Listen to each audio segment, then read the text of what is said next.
we are at the Hilton Marina in Fort Lauderdale, and this is a beautiful hotel. Came in the door here.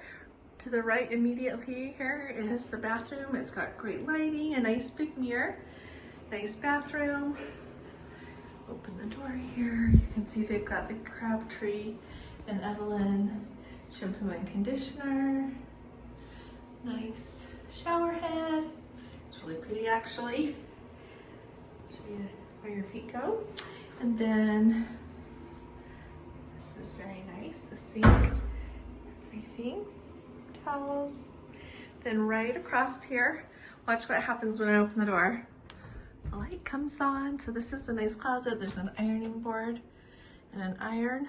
There's a safe if you need one, a luggage rack, shelf up there, plenty of places to hang your clothing. Come around the corner here.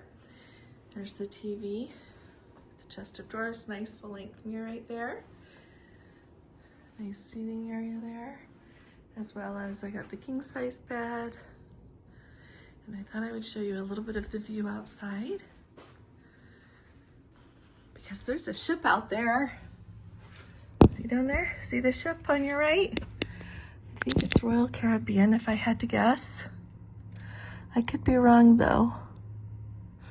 It's hard to see. And then there's the bridge that goes over. I know it's hard to see with reflection, but this is a great room. It'll be just perfect for this evening. It took about 15 or 20 minutes from the airport. I think it's because there was really heavy traffic coming over, but this will be just great for this evening. And as you can tell, it's close to the port area.